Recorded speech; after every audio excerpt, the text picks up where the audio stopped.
Olá, todos os anos nós temos o vestibular, né?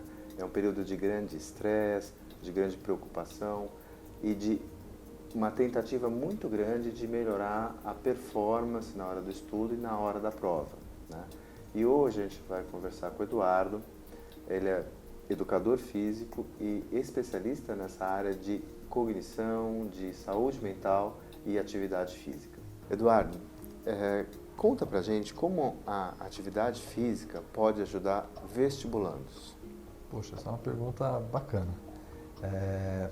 Bem, como disse, ela é fundamental tanto para pacientes doentes ou saudáveis, né? Então, no caso mais específico desses alunos vestibulandos, Enem, vestibulares, né? Aquela época tensa, uma época não, né? O ano inteiro, né? A busca dessa... Às vezes vários anos, né? Vários anos, o pessoal que está no vestibular, né, lutando, porque há poucas vagas, né, muita gente querendo prestar, né? É como se a gente falasse assim, é uma Olimpíada, né?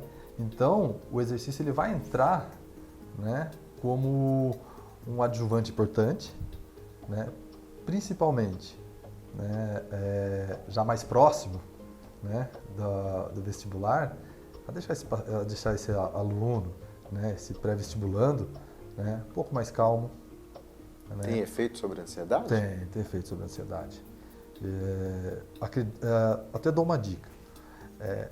Um dia antes que os professores falam, olha, você já estudou tudo, né? Então, para você não ficar tão ansioso, porque parece assim, que eu não estudei nada. Estou na porta, mas você já estudou, você fez a sua lição de casa. Então, você não precisa tomar remedinho para ficar mais calmo, né? Você vai lá, faz uma caminhada.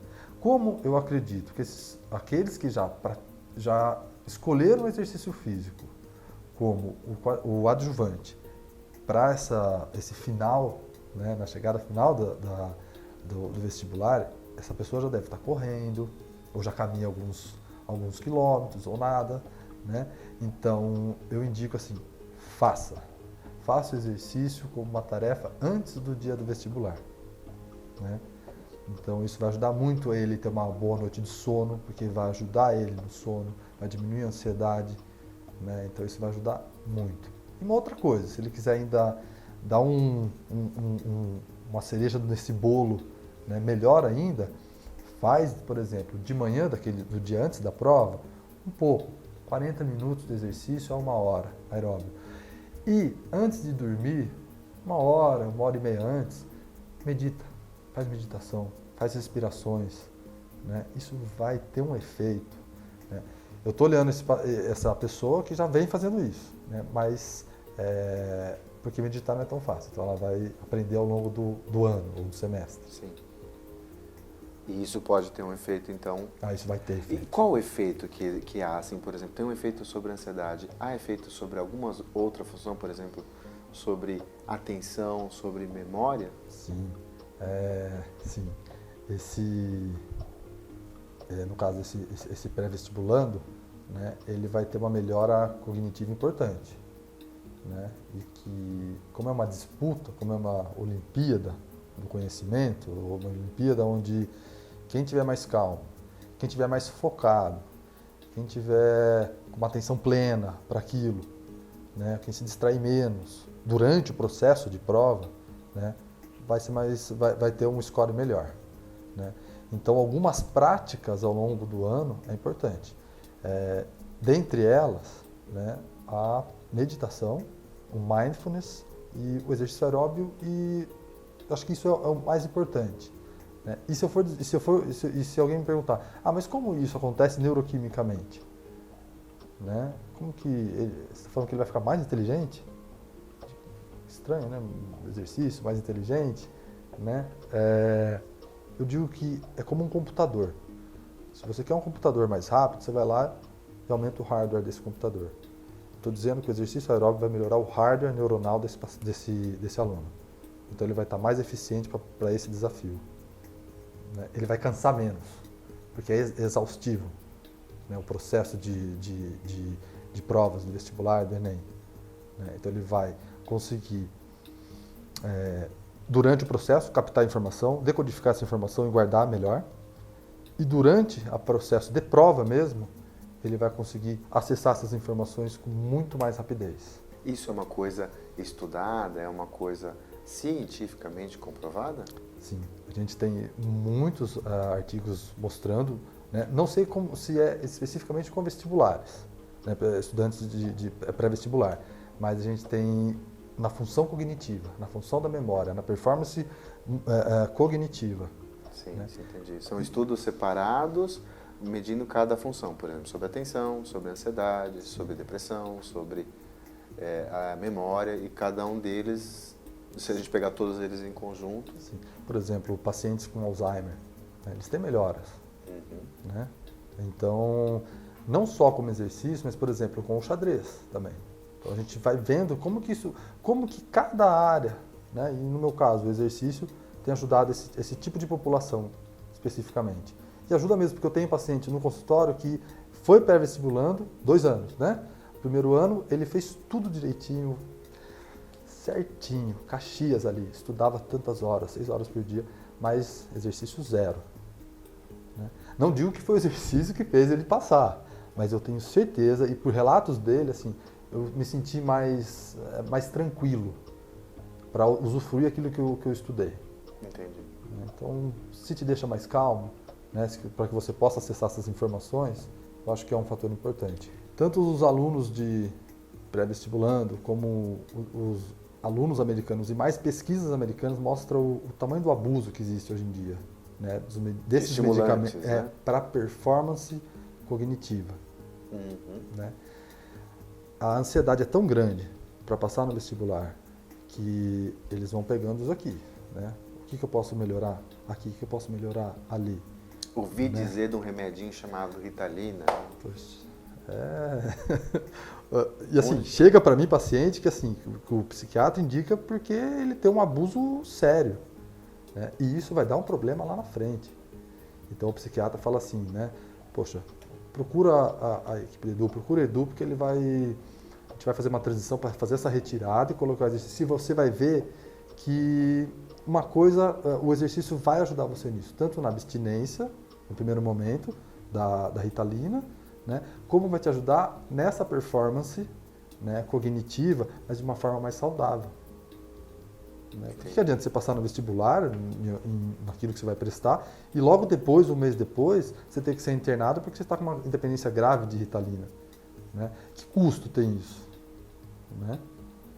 Entendi. Você já pegou dependência severa de Ritalina? Dependência severa não, mas abuso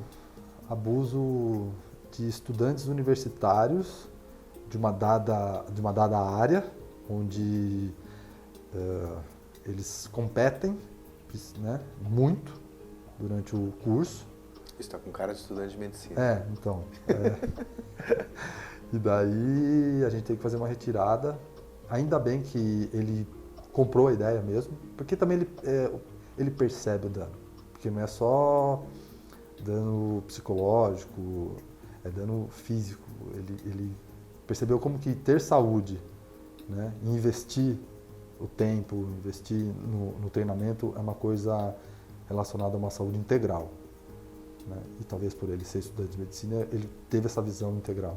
Então, o que você está falando para mim, então, que atividade física pode melhorar a performance na hora das provas de modo geral, por exemplo, a prova de vestibular. Ela, até digo assim, ela não pode, mas ela vai melhorar. Ela vai. Agora, o grande drama do vestibulando é tempo. Né? Assim, quando eu vou ter tempo de estudar tal matéria, faz uma programação, aquela programação meio amalucada, que envolve estudar muito em pouco tempo, com pouco tempo de sono, com pouco tempo de recreação, lazer. Como a gente vai fazer para encaixar a atividade física na vida dessas... E que tipo de atividade física também, né? E aonde, né? A gente está numa cidade de quase 14 milhões de pessoas, onde se deslocar é difícil. E tem isso. E a gente está falando que o maior ativo desses estudantes é o tempo. Né? Então, se deslocar e voltar, banho, são 2 horas. Esse cara não pode perder 2 horas. Não é perder, mas ele perder no deslocamento. Mas, como eu disse, o tempo, para ele, é o maior ativo dele, hoje em dia. Então, daí que é bacana, né? Quando me chega eu chamo de paciente porque é mais comum, né? Um aluno, né? Um aluno paciente, fala, olha, eu faço, mas meu problema é o tempo. Para eu estar fazendo, eu sei que vai ter um outro que não vai estar fazendo, mas vai estar estudando. E como é essa matemática, Edu? Como é que você me prova? O cara que nunca fez, né? A gente tem que adaptar. Então, se a mesa de trabalho dele, de estudo, é aqui, do lado eu vou pôr um step, exemplo, vou colocar um step, né, pequeno, onde o que eu quero é o coração funcionando, né, ele suando, né, e funcionando com a periodização de treinamento, que é a parte científica do treino dele, né, e que ele pode até se fazer assim, pô, fazer step é ruim, mas se eu colocar um som fica um pouquinho melhor. E peraí, eu estou do lado de casa, então em 1 hora eu matei tudo. O treino, o banho e posso voltar a estudar. E isso a gente está falando de todo dia? 6 vezes na semana. 6 vezes na semana. Como o exercício é dose dependente, né, se ele fizer mais, né, o efeito vai ser melhor. Tanto no humor, como no processo de nascimento de novos neurônios, na parte de angiogênio, nascimento de novos vasos. Né, só não extrapolando, né, de passar reto tudo. Tipo, o cara treinar 7 dias, sem parar um, né? Precisa dar sempre falo, precisa parar um dia porque o descanso é treino. Né? Então, aquele aluno que tem uma boa alimentação, que é mais regrado, né? Fica mais fácil de fazer, e 6 vezes na semana, e normalmente eles aderem. Entendi. Porque a palavra mágica vai se tornar mais eficiente e a dose dependente. Vai melhorar mais se você fizer mais. Sim. Não... A gente pode até pensar que descanso, né, também para estudo, né? Não adianta estudar direto também que... imagina se ele não fizer o descanso nem de estudo nem de exercício. Daí tá o caos formado. Entendi. E que tipo de atividade física a gente tem que focar? Neste caso, onde a gente está falando de tempo como ativo principal desse paciente, eu trabalharia exercício aeróbio e flexibilidade. Edu, gostei, vou abrir mais 20 minutos do meu tempo para fazer um pouquinho mais. Tá, então a gente vai trabalhar força abdominal, força de core, porque esse cara fica muito tempo sentado. Né? A gente vai... Porque ele também vai mudando. A hora que ele percebe que... Então ele veio de 4 horas estudando, deu o tempo do exercício, é batata. A hora que ele vai fazer o outro restante de exercício, de estudo, é muito mais fácil. Percebe a diferença. Ele percebe. O cara que tem uma rotina de 8 a 10 horas, que é bastante, né, ele tem esse alívio. Né, o corpo está mais relaxado, o corpo está mais tranquilo para estudar. E uma coisa importante, ele foca mais e guarda mais a informação. E quais você acha que são as preocupações, né, que um educador físico precisa ter na criação do protocolo de treino? Nossa, isso é super importante. Principalmente que levar em consideração o ambiente desse pré-vestibulando. Principalmente. Porque não adianta a gente mostrar um cenário ideal para nós. Né? O ideal é que você treine 6 vezes na semana. No Parque do Ibirapuera. No Parque do Ibirapuera. A 3 horas da sua casa. Como é que você vai motivar esse cara? Mas de jeito nenhum. Né? Mas pode ser assim, olha, ele saiu do cursinho aqui, na Paulista, e tem uma academia a menos de um quarteirão. Perfeito. Mas ele tem que sair de casa na noite anterior com uma mala, uma toalha, uns shorts. Então, é aquilo. O profissional de educação física, neste caso, né, ele não é só o cara que vai prestar o treino, vai prescrever o treino e vai estar com ele ali na academia. Se você quer que esse seu paciente, seu aluno vá bem, você tem que orientá-lo em coisas básicas. Tem que levar escova de dente para você sair do treino. Se for treinar de manhã, você vai comer e vai para a aula. Sabe, é um cuidado um pouquinho mais especial, tem algo aí, né, que você tem que cuidar. De organização. De organização mesmo. E funciona bem. E outra coisa, você não vai ficar o tempo todo com isso. 4 semanas, o seu aluno que é inteligente já vai pegar isso e vai fazer sozinho. Entendi. Muito obrigado, Edu. Obrigado, Shida. Valeu, viu? Muito prazer.